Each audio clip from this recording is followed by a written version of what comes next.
Morando aqui nos Estados Unidos, eu comecei a torcer para uma molecada de 18, 19 anos, na mesma intensidade que eu torço para o Brasil na Copa do Mundo, né? É, Hoje eu vou falar um pouco, tentar explicar um pouco por que o esporte universitário aqui, ou college, né, é tão apaixonante.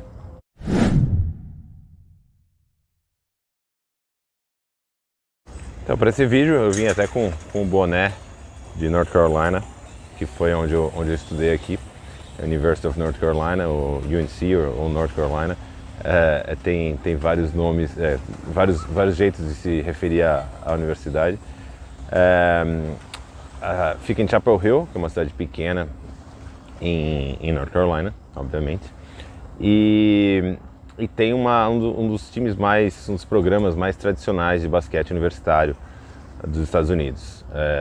Acho que todo mundo conhece Michael Jordan, né? Ele foi uma dos grandes jogadores de basquete que saíram de lá, o mais famoso sem dúvida nenhuma, mas não, mais longe de ser o único, né? E isso é só um exemplo para quem não acompanha, mas para quem acompanha um pouco melhor sabe que é uma faculdade muito tradicional principalmente no basquete, né? Em esportes em geral, mas principalmente no basquete. E isso é muito estranho, talvez, para o brasileiro entender, porque o esporte universitário no Brasil, infelizmente, não chega nem perto disso, né? Eu joguei, quando eu fiz faculdade, jogava basquete, eu joguei economia, joguei Interusp, o que era super legal, lógico, mas assim, não chega a um milésimo do tamanho do esporte universitário aqui, né? Para vocês terem uma ideia, assim, por exemplo, em UNC, como uma universidade pública, né, os salários são públicos, são abertos, né? Então, o maior salário da universidade inteira é do técnico de basquete. E é bem maior que do reitor da universidade, que é uma coisa meio maluca, né? Tem alguns dados que mostram que o maior salário de não sei se dá para chamar de servidor público, mas é um cara que trabalha para um órgão público, em todos os estados, eu acho, em quase todos, é sempre um técnico de futebol americano ou um técnico de basquete da maior universidade daquele estado. Isso é uma outra. Isso mostra o tanto de grana que está envolvida nisso, né?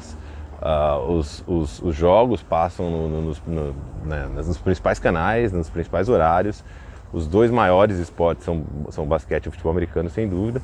Mas passa de tudo. Passa beisebol, passa softball, passa lacrosse, hockey, muita coisa passa na televisão. E tem um alcance, né? O cara tem um status de superstar, coisa aqui, famoso ainda no college, ainda bem novo. Inclusive em alguns lugares até o high school, até algumas cidades menores, o high school já é forte, já é famoso, as pessoas vão para assistir. Então, tentar falar um pouco da minha experiência e por que isso é tão... alguns motivos de por que o esporte universitário é tão grande aqui, né?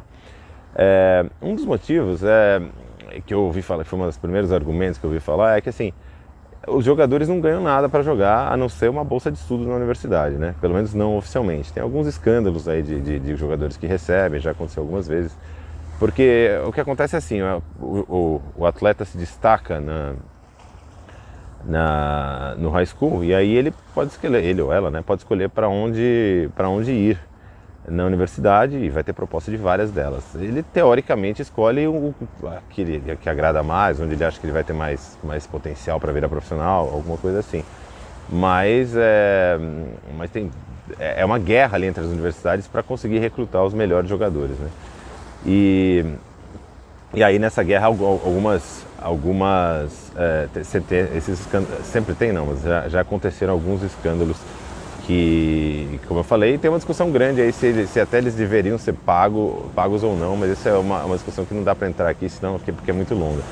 Mas o ponto desse primeiro argumento é que porque o jogador joga de graça, né, entre aspas, ele é mais paixão do que quando o cara vira profissional. Quando ele vira profissional, ele já está basicamente com a vida ganha, né? Ele já assinou um contrato de alguns milhões de dólares e aí ele perde um pouco daquele sonho, né? Ele não está com aquela garra toda, aquele amor. É mais por dinheiro do que por pelo amor ao time que joga, digamos assim, né? Claro que isso é uma generalização e não é sempre assim que acontece, tem vários casos casos de amor assim no profissional também, mas no college isso é bem mais comum. Um segundo fator é porque assim, tem várias áreas regiões nos Estados Unidos onde não tem um time profissional muito próximo, assim. Então, um time profissional forte. Por exemplo, em Chapel Hill, onde eu estudei, tem o Charlotte Hornets, que fica em Charlotte, que fica a mais ou menos umas 2h30, 3 horas de distância. E o time mais próximo, mesma coisa para o futebol americano. Então, fica uma região inteira meio carente. Isso não é tão longe, mas tem algumas outras escolas que não tem quase nada perto de profissional. Então, aquilo vira o time, a paixão da cidade. E o interessante é que não são só estudantes, assim, a gente imagina que só os estudantes vão assistir, lógico que os estudantes são os que mais vibram e mais tem uma área específica só para estudante e tal, mas é a cidade inteira, assim, você vê pessoas de todas as idades indo para os jogos e a cidade abraça o time fica como se fosse mesmo um time profissional, ela abraça o time porque o time representa a cidade. E claro que quem estudou, né, naquela universidade tem uma conexão muito maior com o time, mas não necessariamente. Às vezes é só uma simpatia, às vezes tem times que têm torcidas gigantes em pessoas que nunca nem foram. O cara torce para Alabama, sei lá, no futebol americano, e ele nunca nem foi para Alabama, é só porque é um time muito vencedor e tal.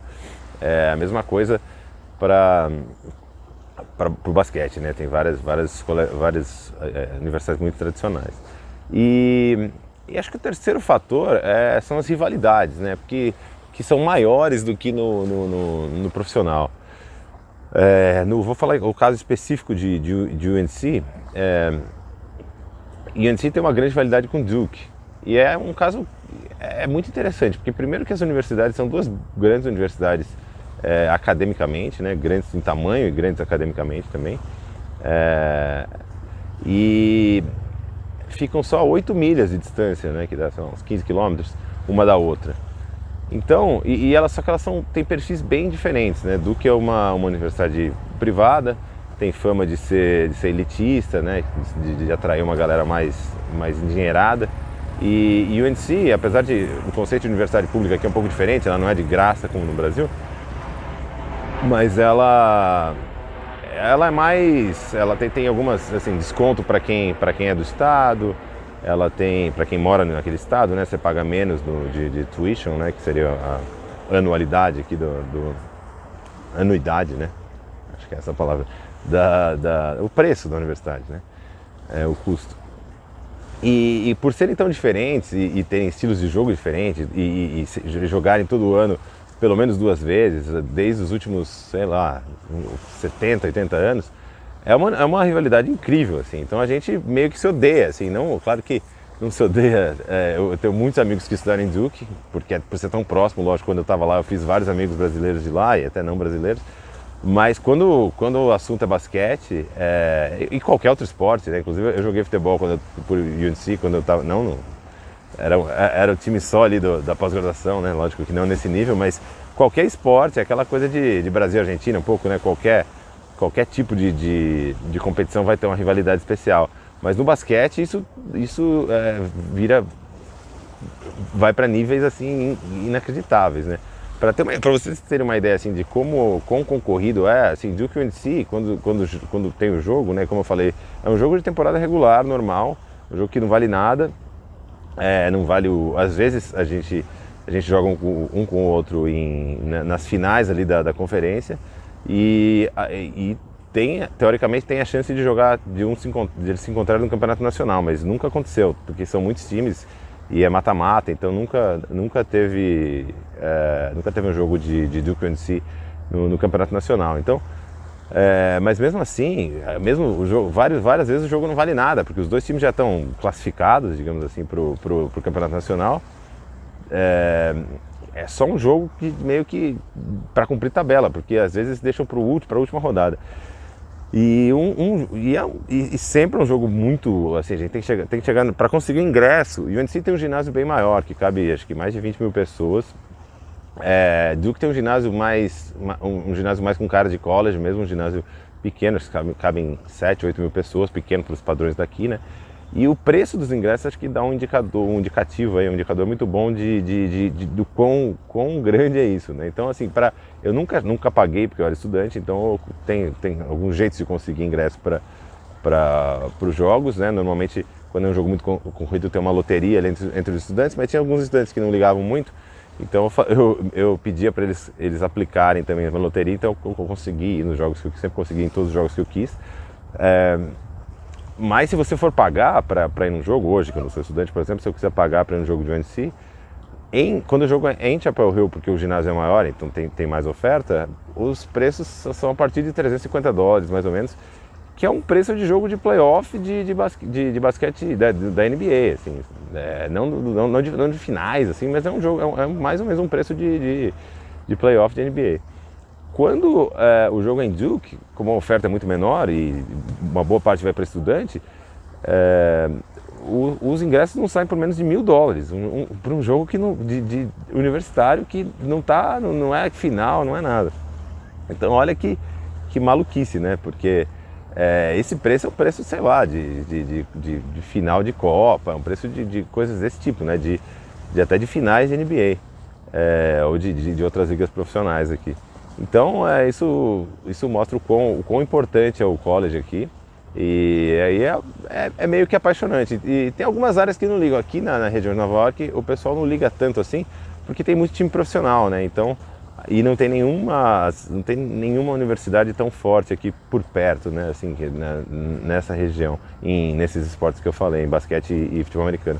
Então o pessoal foca mais em profissional. Então essa é uma parte interessante também. Determinadas regiões dos Estados Unidos são totalmente fanáticas pelo time profissional. Por exemplo, o Green Bay Packers é um exemplo bom disso, porque é uma cidade pequena também, e o Green Bay é o único time ali da região.